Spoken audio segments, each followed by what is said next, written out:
If when we look through our drawings over the last couple of years and we find that in drawing after drawing there's so little improvement, well, this can be a fairly discouraging thing.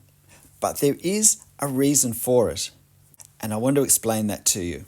And this reason is the reason why my drawings have improved over the last 2.5 years, way more than I ever thought was possible in that time, or even at all.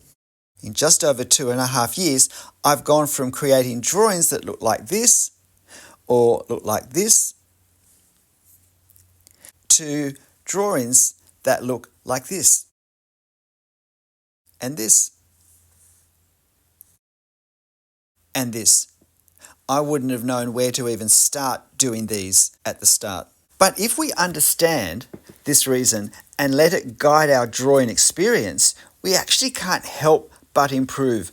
I wasn't trying to improve, I wasn't expecting to improve, but as I developed this, I found that my drawings just were improving, my confidence was improving, and the sort of drawings I began to aspire to draw moved into areas I thought I would never be drawing in.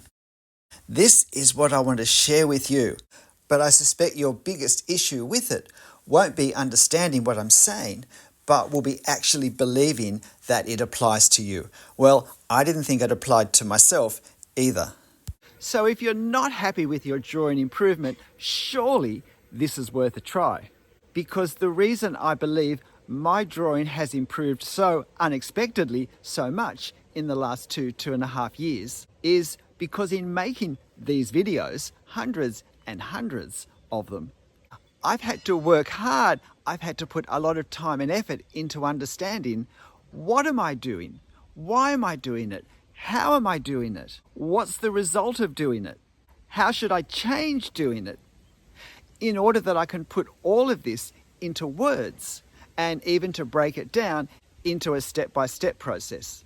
Now, you may or may not pay attention when you watch my videos, but I have to pay a lot of attention to them. In fact, I go over them over and over again, from being a conceptualized thought to being an edited version to post on YouTube.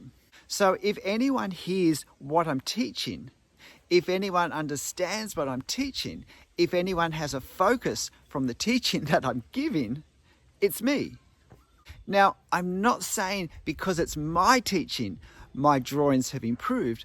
What I'm saying is that I have to focus on understanding my drawing process in a way that, if I'm honest, I never would have put the time and effort into if I wasn't making these videos. Now, that isn't saying my drawings wouldn't have improved in that time, but they certainly wouldn't have improved to the degree they have. And this has stopped me falling into the drawing deception. You don't know what the drawing deception is? Let me show you. It's simply that with drawing, the actual object that we create, what we see, the drawing, is created by our pencil or our ink or perhaps watercolor or colored pencils moving across a paper surface and leaving a layer of something behind in such a controlled way that a scene or an object appears, creating whatever effect or appearance we're wanting. So it's easy to understand that we think learning to draw is learning to control these materials as they move around on the paper. So I've got to learn how to hold the pen properly, draw straight lines, draw curves, draw with my arm. What pen am I using? What paper am I using? What practice exercises should I be doing? And so forth. How can I make the pen go to the places I want it to go in the way I want it to go to create the drawing I want? So if I think drawing is merely about copying a photo, then I'm not going to develop with my drawing very far, because I'll be thinking that all of these things don't matter, that I just have to copy the photo.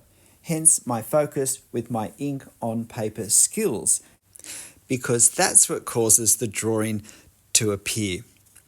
But even with this very narrow copying a photo mindset, there still is a brain creativity translation process that has to happen. And it does happen, but it's going to happen to a far greater degree, to a far better degree, with far more observable results if instead of starting with the end of the process, we start at the beginning of the process. Instead of just grabbing at the last tip or hack I heard from someone somewhere on YouTube, I actually consider the entire process of drawing to understand it, all the parts particularly that happen before I pick up the pen. But this focus is a deception. It shouldn't be our focus. Now, our actual drawing skills, what I think of as the technical skills, the things we do holding the pen in our hand, they are obviously important. We need them, and we can and should practice them. But they are not, in my understanding, and certainly not in my experience, the key aspect of our drawing, the most important, the most significant, the most impacting part of our drawing. Because we can develop all of these to a high standard and still end up being totally lost in the drawing process. You see, all the drawing skill stuff, all the stuff holding the pen in our hand, comes at the end of the process. It's not the process, it's the end of the process. And you can be as good as you like at the end of the process, but if you don't get the beginning of the process right, you're going to be struggling to catch up for that lack. Olympic swimmers often don't recover from a poor start. And in drawing, put in more and more effort and time into the end process only of the drawing process. Continually but only trying to fine-tune the end process is not going to help all that much and will easily become discouraging when the drawings over time don't appear to change much at all. Because, believe it or not, the hardest part of the drawing process is not putting the marks on the paper, but it's knowing what marks I need to put on the paper, working out what effects I want to have at the end of my drawing before I start, picturing what my finished drawing will look like, working out then what effects I'll need to create with my marks, to what degree, on what parts of the paper, knowing how I'm going to combine everything together to have the finished drawing that I've already visualized in my mind. Way before I pick up my pen, I need to have a clear idea of how I'm using my reference. Am I making a faithful copy? Am I changing it in creative ways to improve my finished drawing? Or am I simply using it as a springboard into what is more fundamentally my own composition? And from that, what will I need to emphasize in my drawing to create this visual impact? What parts will need to be light or dark in the front, in the background, focused, out of focus? Because all of these bigger picture thoughts will enable me to determine more precisely what marks to put where, how. This is what I think of and describe as the creative translation in our mind from looking at something and working out how we're going to translate it using our pen in our hand with marks on the paper into the finished drawing that will capture what I'm seeing creatively in my mind from that reference. This is why I often teach that copying the drawings of other artists is not a good way to learn drawing at all, because it doesn't actually teach drawing.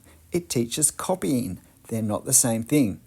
Drawing starts with choosing what we're going to draw, with conceptualizing the finished drawing, having in our head what we're hoping our drawing looks like and achieves visually, working out what marks will achieve that visual appearance at the end, that and where to start and how to progress the drawing once we've started.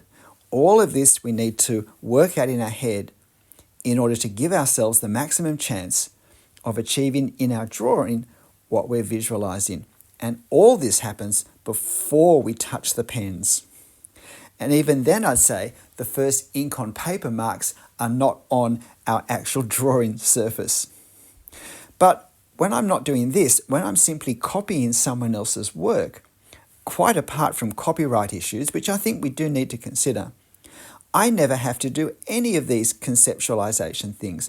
I never have to work out what I'm drawing, how I want it to look, how I'm going to achieve that look, where to start, and so on. I have zero need for that. So I developed zero skills in doing that, because the original artist did all of that from their own creative translating experience and skills. I simply copied their results that they achieved from it, line for line, angle for angle. Now, copying is a technical skill, and it certainly can be useful. But there are no decisions to be thought of, let alone made, just lines to copy. And the difference between my copied drawing and an original drawing that I might do from a photo or life or from my imagination shows us the difference between the skills required to copy and the skills required to create our own original drawing.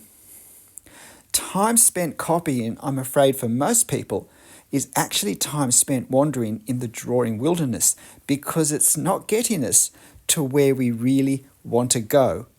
But we mistakenly believe it will, because what we get at the end looks like what we're wanting to get at the end of a drawing process.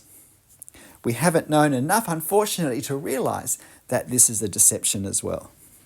This is why I have so many videos that talk about process, not just about technical skills, where there may not actually be any drawing take place in the video, but instead explaining the work in our mind that needs to happen, the thinking that needs to happen when we draw, the dealing with having to change our plans and ways when problems come up or when we see new opportunities. I've said before that I believe that 95% of the work of drawing happens before we pick up the pen. Now, this work doesn't take 90 to 95% of our drawing session time, so that's another deception. But the value of this first part of the drawing process, the thinking, is worth 90 to 95% of the effectiveness of the finished drawing. And the value of the drawing skills, the second part of the drawing process, well, that means it's only 5 or 10%, and yet so many of us put 90% of the attention to this 5 to 10%. And this is why our drawings don't improve even over years, because we're putting so much, almost all of our time and effort into the very small part that comes after the very large part. It's not that we don't necessarily have the skill or can't have the skill, but we haven't learnt to develop the thinking that combines with our technical skills in order to produce the sorts of drawings that we're capable of drawing. As a self-taught artist, as you probably are since you're watching a YouTube video on drawing, we don't get the benefit of a drawing teacher giving us input and understanding of the need for and the way to think before we pick up the paper, to open our minds to the various possibilities, the potentials in how a drawing can look, and then the sorts of marks we can make and the ways we can combine them and layer them to create various effects that all become tools in our toolbox that we can choose from to make the drawing that we want. So without this, it's easy for the individual to see the drawing process as just putting lines on the paper and to think that copying step by step the drawings of other people is a way of achieving that skill ourselves. We may get a nice drawing at the end, but unfortunately, without realizing it, we haven't learned anything really about drawing. And the worst thing is that there's every chance we'll blame our lack of improvement, our lack of progression, on not having any skill or ability, instead of realizing it's come from a misunderstanding about what the drawing process is and where our major focus should be. G'day, I'm Travers. Because I've not just been a drawing teacher in my YouTube video drawing, I've also been someone learning to draw.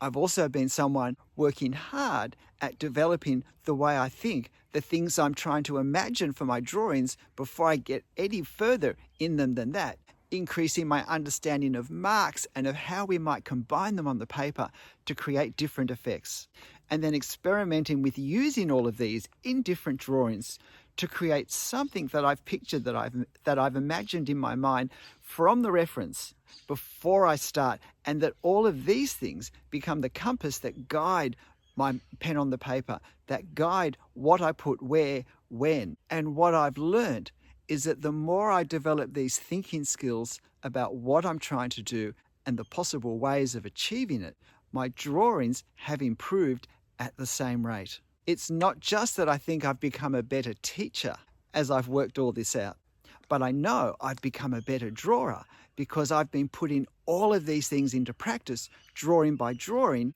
video by video, as it's become clearer in my mind. I hope it's become clearer in your mind for you and can really start to help you fast track your drawing improvement now. Whatever you end up doing, however you end up doing it, make sure you have fun. I'll see you next time. Bye.